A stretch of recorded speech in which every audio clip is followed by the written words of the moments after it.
Hi there, it's me, Keith. Welcome to November.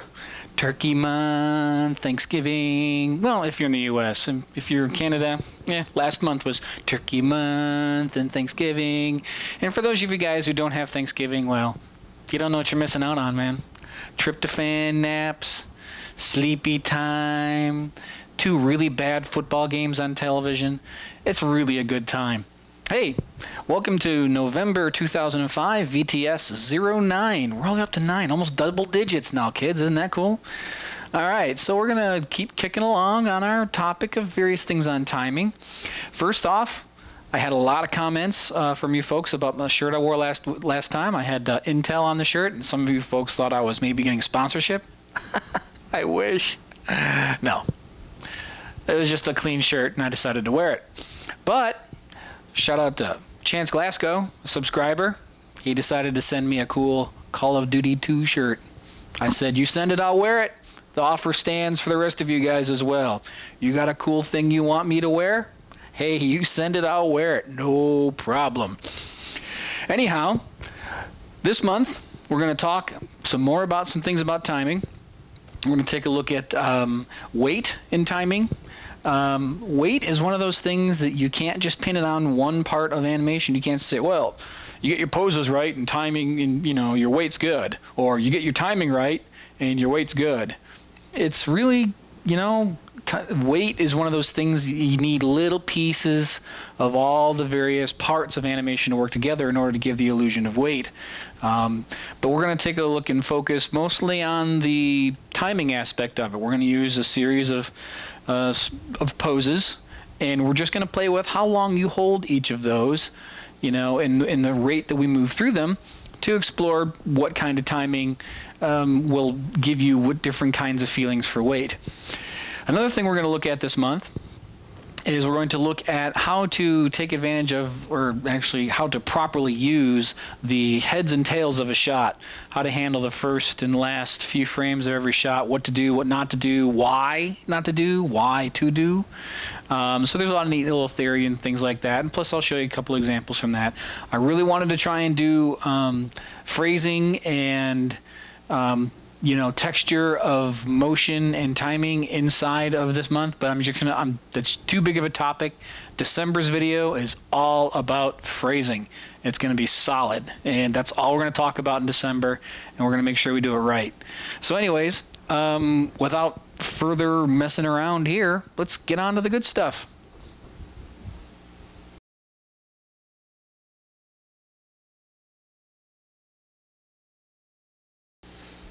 Listen to me. Weight is a heavy topic. No, really, it is. Stop and think about it. One of the biggest complaints about not so good animation is that it lacks weight. Weight is one of those things, we live on a ball of rock hurtling through space, spinning around at about 1,000 miles an hour, and yet we're not flung off. Why? Gravity, mass, things put together have a way of sucking other things to them, and it's gravity. We're all creatures bound by gravity, some of us more so than others as we droop and sag in our age. But you see, weight is one of those things. If you can have great acting ideas, you can have really neat ideas for how to play an action, but if you don't nail the weight, people just kind of go, what's wrong with that? I guess, what's wrong with it? Weight's one of those things, if you don't nail it, it's the first thing that's going to bump people out of the experience of watching your animation. The illusion of life is broken if you don't get weight right. So what is the nature of weight? What is it about weight that makes it so hard to do? Well, one, you have to observe. You have to be a really keen observer of what's going on around you to understand how weight works. Here's weight broken down in the simplest way I know how to understand it. Depending on size and weight, not necessarily size, because there are big light things, but depending on the density or mass or the weight of something, the more weight there is, the more mass there is, the more energy it takes to defy gravity in every area. Okay, that's part one.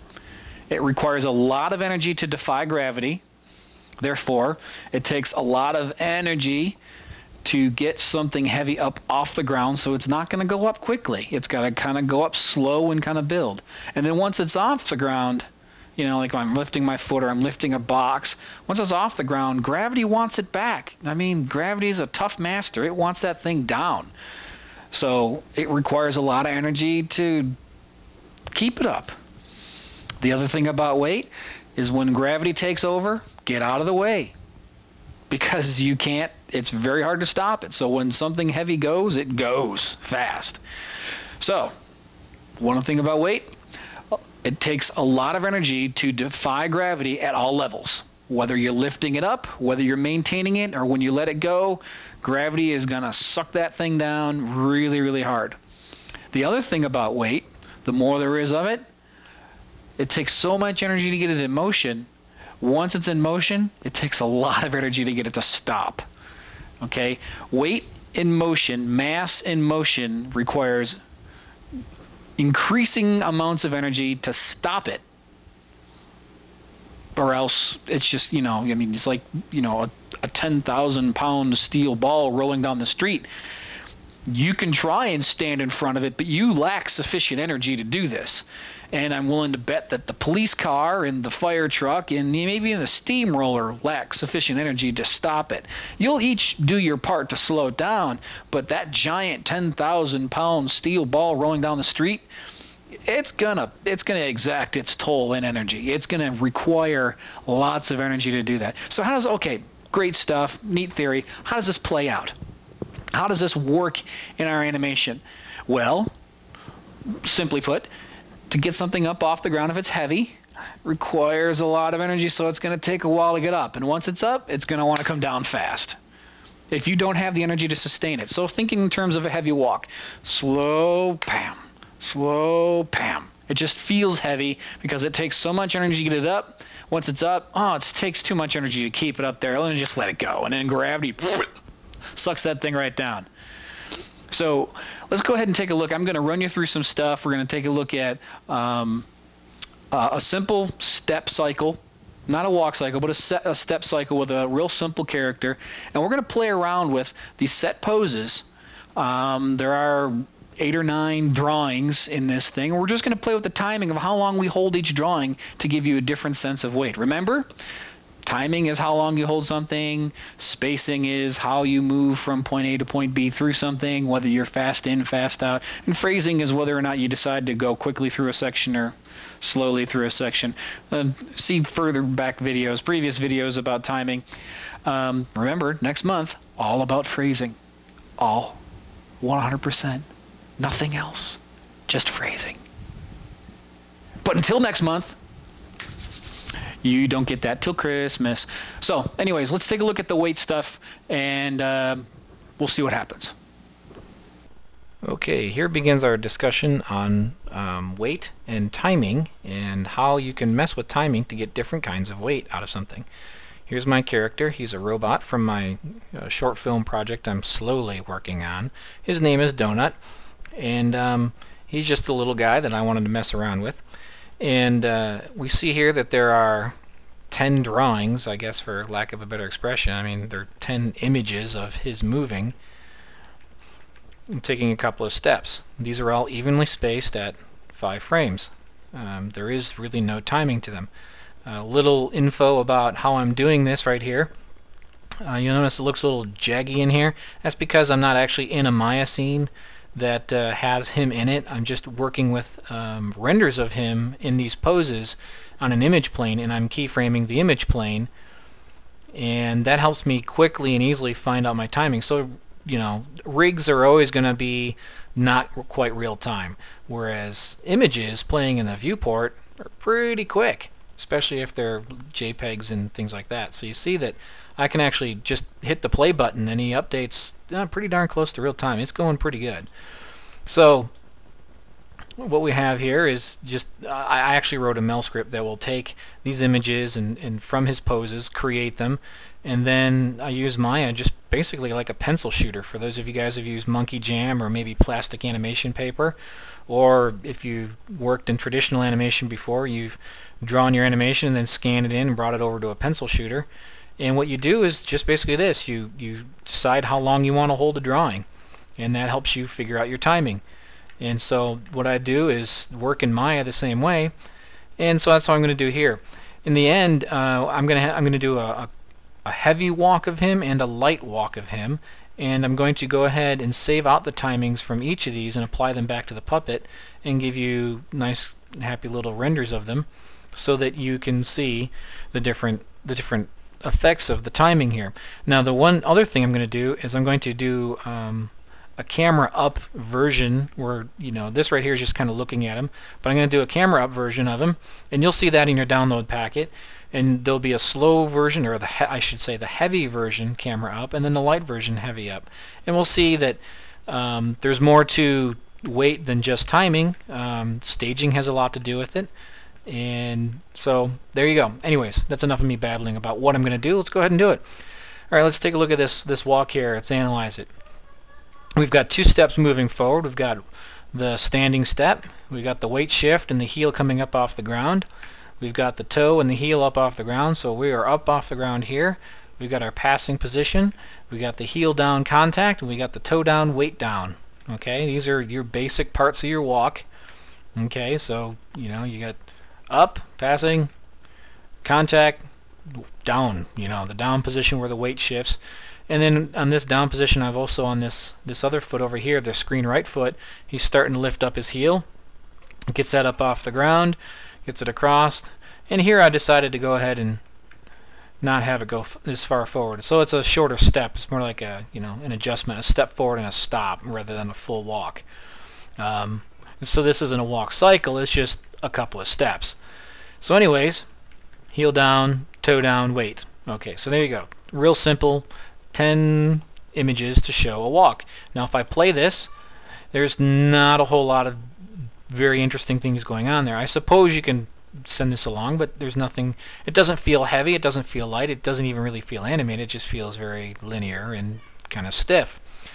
Okay, so let's go ahead and play around with making him a heavy guy. Alright, remember our principle was that the more something weighs, the more it takes, the more energy, the more effort it takes to get it up off the ground, because gravity is energy. And so it requires an equal or a greater amount of energy to lift something up off the ground. And if it's heavier or has more mass, it requires more energy. And then once something is up off the ground, remember gravity being energy, it wants that thing back, so it's going to work on it. So it requires a lot of energy to keep the thing up off the ground. So in order for us to keep the thing up off the ground, it requires a bunch of energy, and if it's really heavy, that's difficult to do, so it will come down quicker. Okay, so let's go ahead and take a look at this for how we want to do that. Okay, let's go ahead and keep in mind that it's going to take a long time for this guy to get his weight shifted over. So let's go ahead and take all of these drawings and shift them over a little bit. So that takes a while for him to get his feet up. Okay, now it's going to take a while to get that foot up off the ground. So let's go ahead and show that by taking a while to get that up. We'll take these and maybe move them back to give ourselves some more room. So it's going to take him a while to get that foot up off the ground, and when it's up there, it's not going to stay up there for too terribly long. So let's get this guy over, and this guy is over here. So there's the passing position, the contact. The contact's going to come pretty quickly after that, and then the weight down, because gravity's pulling on it, the weight down is going to happen very quickly. And then it's going to take us a while to get this other foot up off the ground. So let's go ahead and take that guy, and maybe we'll, you know, it'll take him, maybe add a few more frames to that. It'll take him a little while to get that other foot up. And once it's up, again, this one too, it's going to take a while for it to get up off the ground, but once it's off the ground, gravity's going to want it back, so it's going to say, give me that. So it's going to move pretty quick. Alright, let's just take a real quick blush look at this and see how that feels.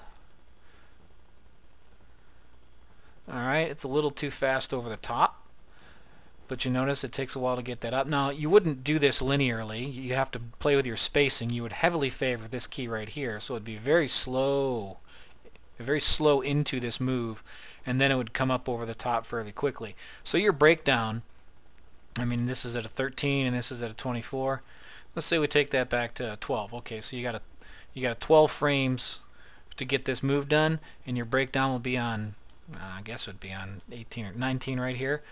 This breakdown at the halfway point would actually be more like, oh, I don't know, frame 13 or 14 value. And so you would heavily favor on your spacing the front end of this, so that it took a long time to build that energy up, so it'd be like, alright, so that it would get it up. So once it's up there, we'll get it up there just a little bit longer. I felt like that was a little too fast across the cut, because it takes a while for it to slow down too. Heavy objects in motion take energy to slow down, so it takes a lot of energy for it to come up, but then gravity has to work to slow it down a little bit, so it's going to be slower over the top, and then gravity's going to pull it down quickly. And we'll do the same here, because I felt like that was a little quick as well. So let's take a look at this. Okay, a little better. Still, it's coming down just a bit quick. So we'll take this guy right there, shuffle him, take this guy right there, shuffle him. And there was a little glitch in the playback right there. Okay. It's a little better. So you see, it takes a lot of energy for him to get that foot up off the ground, the first one. Once it's up, it takes a little bit of energy for it to slow down over the top. And then once it's slowed down, gravity is going to pull that thing right back down. And the same with this one. I think that he's holding these guys down on the ground a little too long. There, that's a little better. That's the nice thing about this image-based system, is I can just leave the thing playing, and I can just go ahead and play with my keys right there, and just keep letting it play and see it feedback in real time. Alright, so taking a look at that, that looks like a fairly heavy walk, and we just took those 10 drawings and we played around with them. So let's analyze it. Okay, so he's standing, a long time to shift his weight, because it takes a long time to build up the energy to get that foot up. This move right there, it's going to take him a while to get that up off the ground. Most of this is going to be front loaded, so it's going to take a long time. You're not going to make a lot of progress, and then whoop, the foot comes up quickly, because the energy hits a certain level where it defeats gravity, and the foot comes up quickly. So it'll be like, if you kind of understand that language. And once it's up there, it's going to take a while for it to slow down. We can't just get it up there and quickly crash it back down, because then it feels like it's not proper weight. So let's go ahead and kind of do it wrong here, and really quick over the top, and we'll see that the weight feels wrong.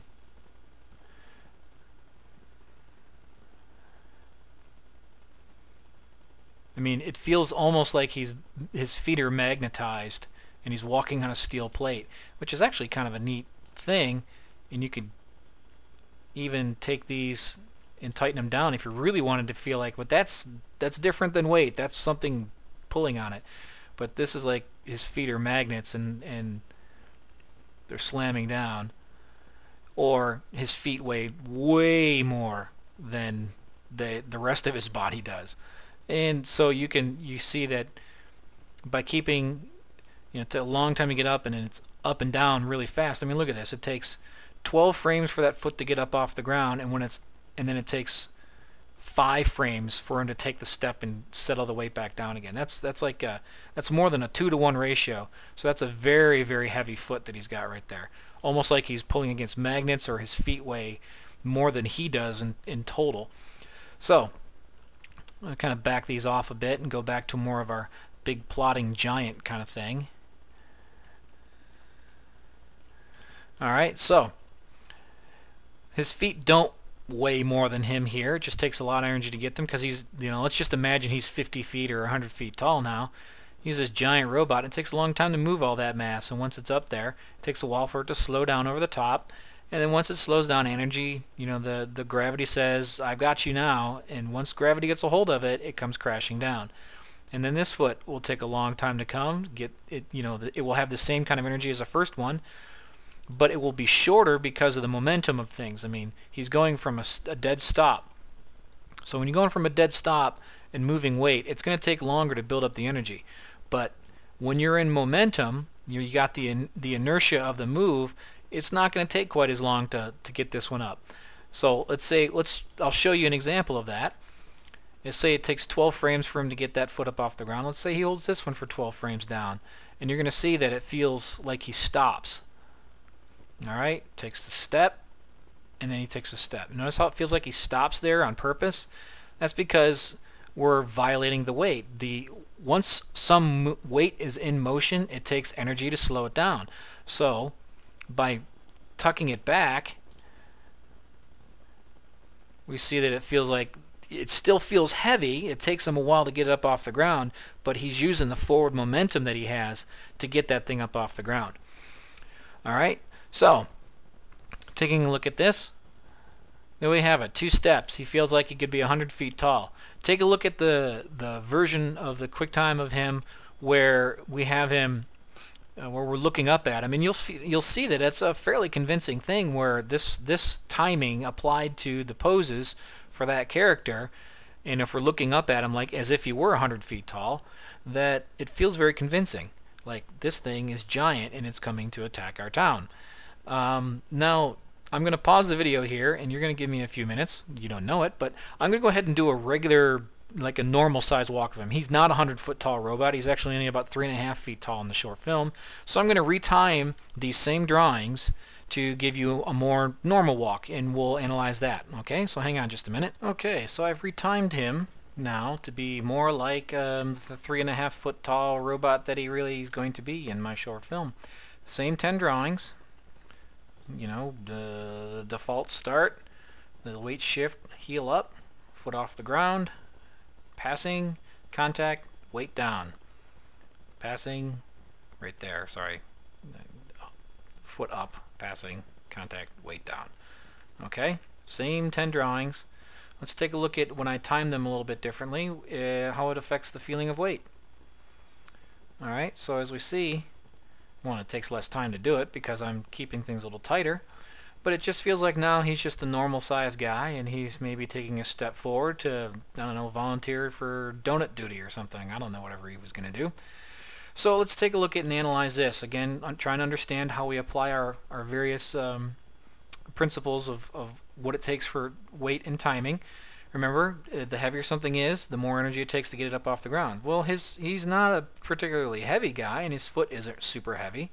So what used to, you know, it was taking us 12 frames before to get from the heel up to the foot off the ground, is now we can do that in 4 frames, and that could all be part of the same move. You're still going to want to play with your spacing and maybe favor the front side of it, but also once it's over the top, the foot isn't that heavy, so it doesn't take a lot of energy to slow it down, so it can quickly